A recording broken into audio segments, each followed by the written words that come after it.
Greetings, friends. Welcome to the Pin Tool Podcast. My name is Al Wayman, owner of Creek Road Pottery in Laceyville, Pennsylvania, next to the cold Tuscarora Creek. Pull up a chair around the wheel as we discuss topics concerning the art and craft of pottery, good books, storytelling, marketing, and creating work that matters for folks who care. Greetings, friends. Welcome to the Pin Tool Podcast. This is episode 16 of season 2, and it is the day before Christmas Eve. So I hope that everybody has an amazing holiday season. Hanukkah was a little bit early this year, so it does not fall during the Christmas season, but I wanted to say to all my Jewish friends out there, hope you had a wonderful Hanukkah holiday, and to those who celebrate the Christmas season, Merry Christmas to you, and to everybody, a Happy New Year. So, I know that there's at least 3 of you who are firing out pots right now, tonight, to get ready for the holidays and to the gift giving for family and others. And I hope those firings go well tonight. And I hope that Christmas morning, when your kiln cools, all the pots will have turned out amazing, right? We've all done it. We've all been there. And then others are just finishing up. You might be unloading a kiln. You might have unloaded a kiln this morning, and everything might have came out. Or it was a huge disappointment, right? So you need to put IOUs in some cards. Right? And that's okay. Because we don't make pots for everybody, just the people who care. And if they care, they'll be understanding, I'm sure. Right? That's part of what we do. So I'm in the Creek Road Pottery office, if there is such a thing. And I am getting ready to do some writing and to do a little bit of reading. I have the new book, By My Hands, by Florian Gadsby. He's one of my favorite potters, and mainly I enjoy his work because of his production style. I really admire how he does all his production work and shows us all how he does it on videos that are done in excellent ways. And also, he documents almost everything he does.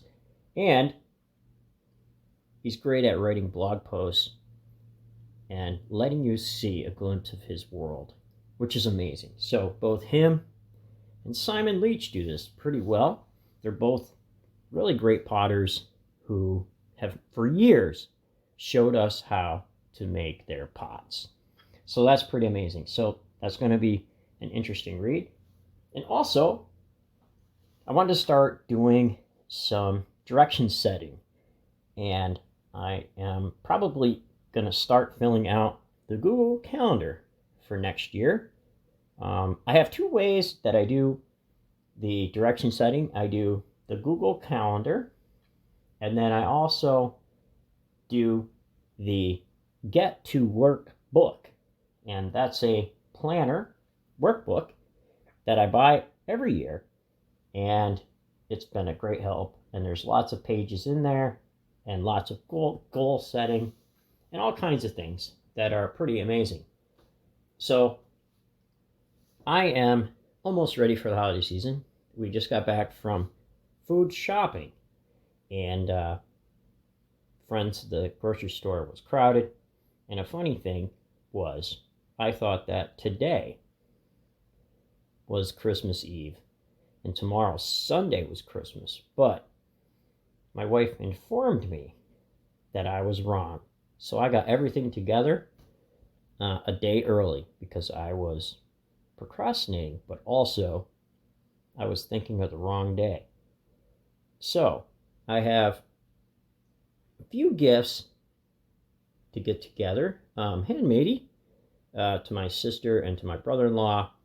And then I have a gift to my nephew.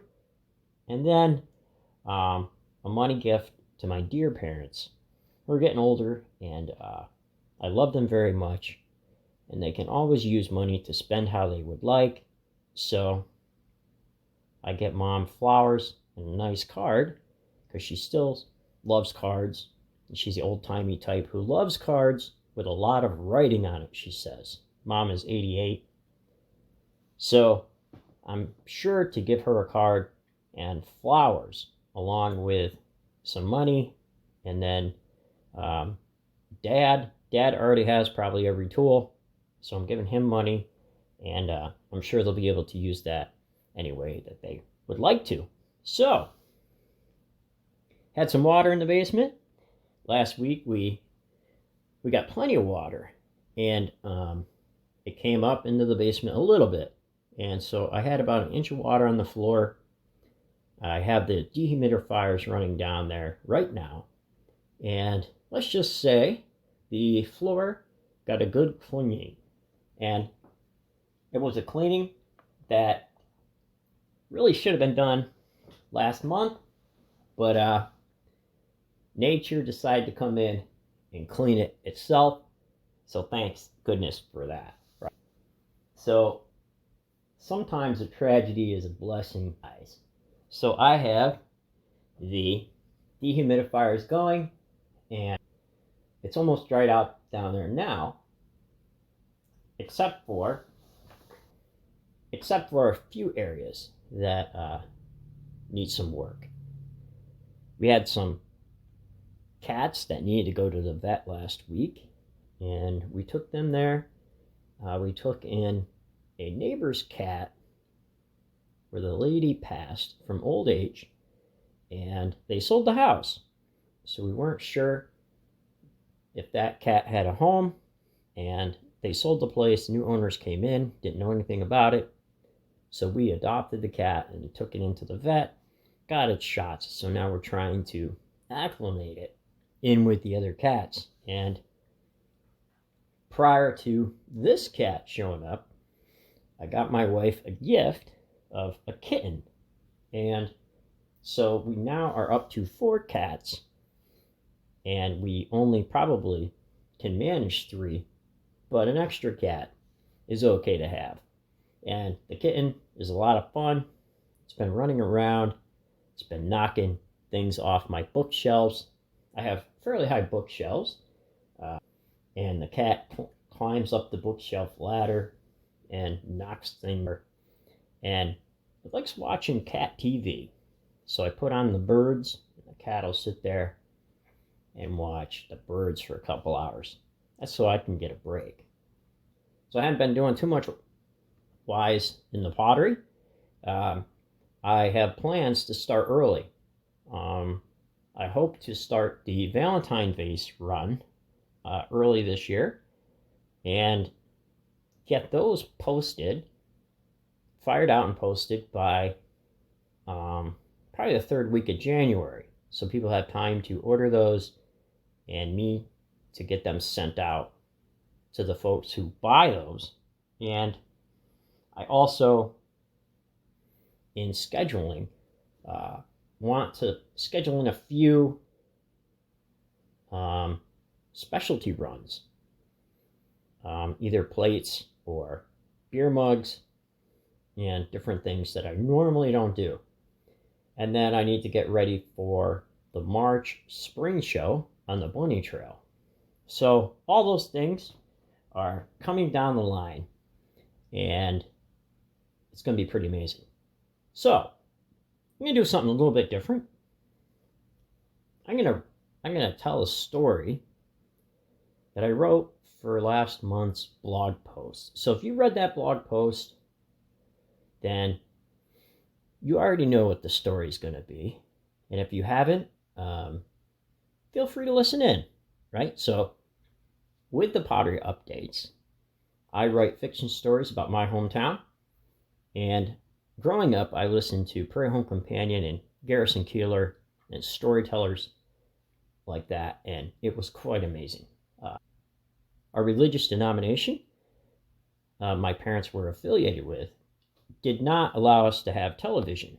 So we did a lot of reading and listening to the radio. And my grandfather and grandmother, who lived next door, would listen to the ball games of the Yankees on AM radio. And so that was pretty amazing to hear and to sit with them as you listen to the peepers outside on the summer nights and listen to the slow game of the Yankees playing on the radio. But I'm going to read that story, and hopefully you enjoy it, and hopefully you all have a great holiday season, and best wishes to the coming new year. And I hope that you make loads of pots that matter for people who care.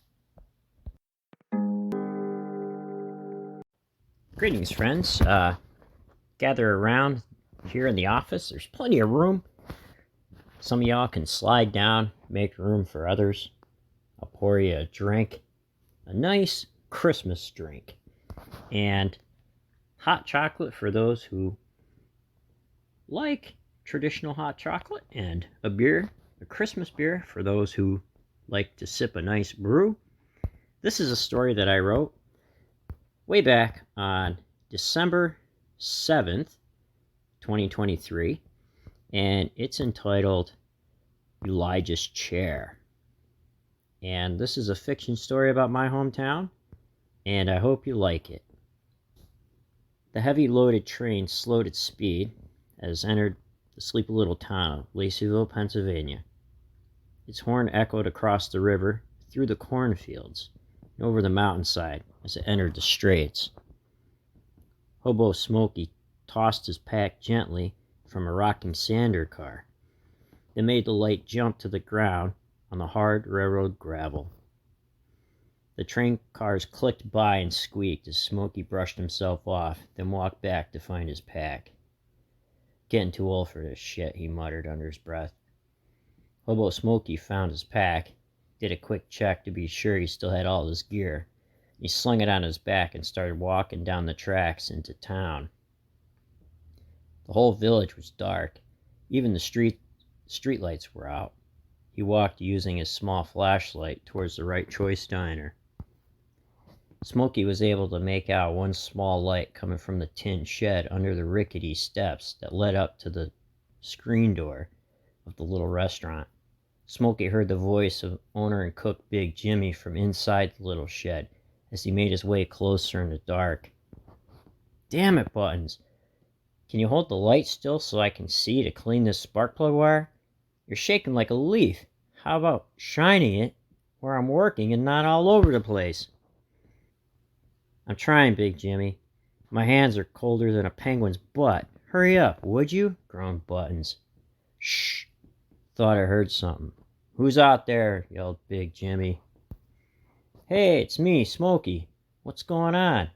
What happened to the lights? The town late on paying the electric bill?" "Hey, Hobo Smoky, old boy. Great to see ya.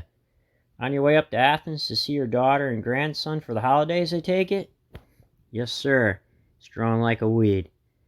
Caught a northbound into the Mahoopany Exchange, got in about 6, and caught a sander car out around 8. So made good time, I would say. Why no lights, Jimmy?" "Well, they say a load of stone lost its brakes coming out of the quarry up on Sam Hill. Took out one of the main power lines when they hit the light pole." Big Jimmy turned back to work on the spark plug. "So me and Buttons here, trying to get this generator fired up so things in the diner freezer don't thaw out before morning. That is, if my guy here can hold the damn light still." "I'm trying, Jimmy. Just hurry before my hands freeze off," whines Buttons. Smoky looked over Buttons' shoulders as Big Jimmy fumbled with the sandpaper and the wire. "Well, there's your problem right there, Jimmy. That there spark plug is cracked. Might have one here in my pack. Shine the light over here, Buttons. Might be the right size, too. Maybe."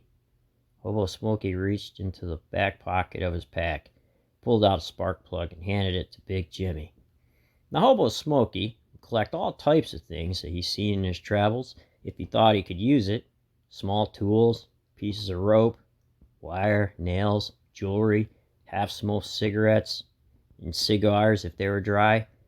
Also, riding the rails allowed him to see a lot of things and work a lot of different short-term odd jobs, like a day worker picking cabbage, painting barns, dishwashing, or his favorite, cleaning small engines at a used lawnmower shop in Kentucky. Well, let me back this here one out quickly and see what we got, said Big Jimmy. He wrenched out the cracked spark plug and held it next to the one Smoky gave him. He compared them both side by side in his big hands. He then screwed in the good one and reattached the plug wire. Smoky, I'm not even going to ask how you do that shit, but this is like the 5th time you showed up just in time, somehow, with just the right thing. Now I'm going to pull this here cord, and if this damn thing starts, I just might give you a big bear hug. That is, unless that would make you feel uncomfortable. Well, I don't need a hug for some old spark plug I found on the tracks, Jimmy. Just pull the damn cord and see, will you? Buttons here needs a hug more than I do. It might warm him up a bit. Bullshit, I don't need any hugs, Smoky. Last time Big Jimmy here hugged me, happy, I almost had 3 broken ribs and a collapsed lung. And that was when I won the Super Bowl pull over at Millie's bar. Come on, Jimmy, pull the rope. I'm freezing. Big Jimmy pulled the rope. The engine sputtered a bit and died. With a second pull, the engine roared to life. The lights in the tin shed shone bright. The windows of the right choice shone in the night with a soft, warm glow.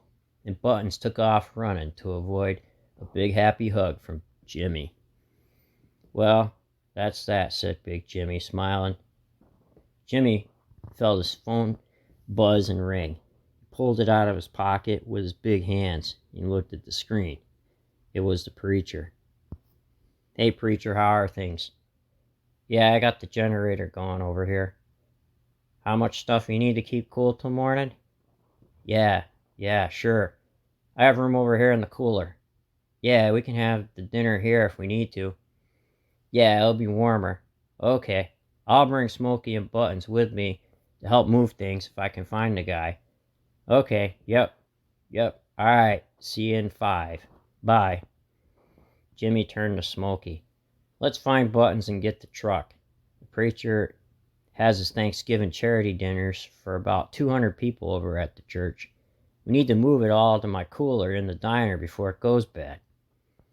With that, they all went to work like a well-oiled machine. They finished moving all the food late into the night, as it took a few trips. After, Big Jimmy made some hot chocolate for them all, before each went their separate ways. Hey, thanks, Jimmy, for all the help again. I had all that food ready to go tomorrow, and I just had to warm it up in the morning, and then the electric went out. You had just enough space in that there cooler, said the preacher. Smoky, nice to see you, sir, and Buttons, thanks for helping out. You're a fine young man. Your father would have been proud of you. Well, you're welcome, preacher, said Big Jimmy, taking a sip of his hot chocolate and wiping his mouth with the back of his hand. If you need to do up the dinner here tomorrow, that'll be fine. We can send someone out to let folks know, and if others want, they can bring a little of what they have if they wish. Yeah, that sounds great, Jimmy. I also need to check on a few older people in town if the lights are still out. I always feel bad if folks like Mrs. Blanchard needed help with anything, and we didn't know. It's not terribly cold out yet, but cold enough. I'll talk to you tomorrow, Jimmy. Maybe we can do Thanksgiving here from noon to 3 if we need to. Have a good night, guys. I'm beat. That sounds great, preacher. See you tomorrow. And with that, they all went their separate ways with plans to meet in the morning. A light rain fell when Buttons and Hobo Smoky knocked on old Mrs. Blanchard's door for a wellness check. As the door slid open, the scent of hot apple pie was carried on the breeze. Hello, Mrs. Blanchard. Big Jimmy sent us over here to see how you were doing with the electric still out and all. It smells like you're doing okay. Buttons, how have you been? I have not seen you in quite some time. You look just like your father. He sure was a nice, happy man. And Hobo Smoky, it's been about a year. How's the grandbaby? Why, thank you, Mrs. Blanchard. I still do miss him, said Buttons, looking down. Grandbaby's almost walking now, Mrs. Blanchard. I hope to hop a train in the morning to see the little guy, said Hobo Smoky. That's great to hear, Smoky. They sure grow up fast. Well, I need to go. I have a pie to get out. I've been baking in the gas oven to warm the place up until the lights come back on. How are things over town? Well, still no lights. Big Jimmy has a generator going and plans to warm up the charity dinner for Thanksgiving for the church there. He wanted us to invite the townspeople over if they had no lights and didn't want to eat alone. He said folks could bring a dish to pass if they liked, but it's up to you for sure. That sounds like a great idea, said Mrs. Blanchard. That Big Jimmy sure is a nice man, and I'll try to make it over. It'd be so nice to see everyone. What time's the dinner start, Buttons? It's from noon to 3, Mrs. Blanchard, and if you bring the pies I smell here, well, I might have a piece or two. The timer ding was heard from back in Mrs. Blanchard's warm kitchen. Well, it's time to get out the pies. I'll talk to you gentlemen later. Mrs. Blanchard closed the door, and Buttons and Hobo Smoky made their way door to door through the quiet town, inviting folks to the big town Thanksgiving dinner at the Right Choice Diner. The last stop was at the new bakery in town, the Kosher Oven. That's where the rabbi made bread and bagels. Buttons cupped his hands around his eyes as he pressed against the big window to see if anyone was inside. He saw a soft glow and a warm light in the back. He thought, as Hobo Smoky knocked on the door. The rabbi answered and unlocked his shop. Good morning, gentlemen. How can I help you? Good morning, Mr. Rabbi, sir.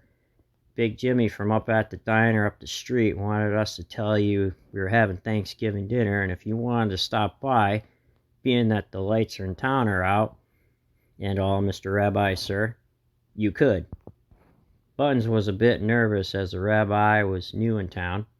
He was never met a rabbi before.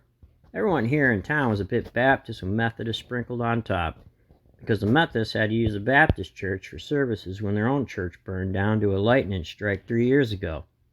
To save an argument, it was decided by the town council that the strike was not to be publicly called an act of God, so as not to promote the idea that the good Lord favored one denomination over the other, even though some in town may have thought so. Why, thank you for the invite, gentlemen. My name is Rabbi Asher Jehiel, but you can call me Rabbi Asher if you like. Who might you two be? Well, they call me Buttons, and they call him Hobo Smoky. It sure smells nice in here, Rabbi Asher, sir. Well, come on in, guys. No need to stand out in the rain. I was just baking up the last of the bread and planned to take the rest of the day off. What time is the dinner? Sounds like a really nice way to finally get out and meet the townfolk. Buttons took off his hat as they stood in a warm storefront. The rabbi was almost as tall as Big Jimmy. He wore round glasses and a white apron dusted with flour over his black shirt and pants. His stomach stuck out some. His big smile showed his big bushy beard. That altogether gave Buttons the impression that he was a jolly man. It all starts at noon, Rabbi, sir, and Big Jimmy over there at the diner says you can bring a thing or two to pass if you wish, but don't feel obligated. Well, that sounds wonderful. I'll bring over some of this fresh bread I just got out. Any word about when the electricity will be back on? No, not yet, Rabbi, sir. The power company is working up on Sam Hill Quarry. No news yet on anything. Well, it's nice chatting, sir. Smoky and I have more stops to make, so we better go. Hope to see you later, Mr. Rabbi, sir, said Buttons, turning to leave. Well, here's something for the road, gentlemen. It might warm you up inside. The rabbi handed Buttons and Smoky a warm slice of freshly baked bread. With that, they walked back towards the diner to help Big Jimmy set up tables and chairs. Everything for the diner was ready at noon sharp at Big Jimmy's direction, and the food and the townfolk brought to pass was laid out on the table. The setup looked amazing as the generator hummed outside, providing warm lights and heat that added to the comfy feeling of Thanksgiving holiday. Once everyone was seated, Big Jimmy came out of the back and asked for everyone's attention. Thanks for coming, everyone, and I hope you all are doing okay with the lights out and all. Pastor Manfield here has a few words to say before we eat. The floor is yours, preacher, said Big Jimmy as he ducked back into the kitchen. The preacher stepped forward. First of all, I would like to thank the good Lord we're all here today, alive and well, even though the town has been dark since last night. Thanks again to the Clapper Farm for donating the turkeys and potatoes this year. Thanks also to the Davis Sawmill for donating gas money to make the dinner deliveries to those who are shut in. Thanks also to everyone who helped out to make the dinner possible, and to Big Jimmy and his staff for cooking and letting us use his diner here at the Right Choice. Thanks to the good Mrs. Blanchard for these beautiful pies, and the good Rabbi Asher standing beside me now for the great smelling bread. Now I'd like to give the Rabbi a chance to say a few words before I say the blessing for the food. Rabbi Asher? The Rabbi nodded and began to speak. I'd like to start off by saying thanks to everyone in town who has made me feel welcome here over the last few months. Thanks to Pastor Mansfield and Jimmy for helping me feel right at home by helping me set up the bakery and move the big ovens in. I'm not sure if it is by design or by chance. There is only one chair left there in the back. In Judaism, we may refer to that empty seat as Elijah's chair, which is primarily associated with the Passover Seder, a ritual feast that marks the beginning of Passover. In Jewish tradition, Elijah the prophet is a biblical figure who is believed to herald the coming of the Messiah. Elijah is seen as a symbol of hope and redemption, but it can also be saved for the stranger to sit among us. At times we may find ourselves strangers, so it is important to treat others as we wish to be treated. This can be one of the hardest things to do and may take practice. Like Elijah's chair can represent hope and anticipation for a peaceful and redeemed future, Thanksgiving also can be a time to express hopes for a better world and to commit actions that bring about positive change. Just as the extra seat for Elijah can symbolize open-hearted hospitality, Thanksgiving is also time for welcoming others into our homes and being thankful for the blessings we have. Families might choose to set an extra seat at their Thanksgiving table as a symbol of hospitality and openness to those needing a place to celebrate. In Torah, Leviticus 19:34 reads, "The stranger who sojourns with you shall be as a native from among you, and you shall love him as yourself. For you were strangers in the land of Egypt. I am the Lord your God." So thank you, everyone, for your kindness and hospitality, even though we all might be different and strangers in many ways. Pastor Mansfield, back to you. Pastor Mansfield then asked everyone to bow their heads and began saying the blessing over the food.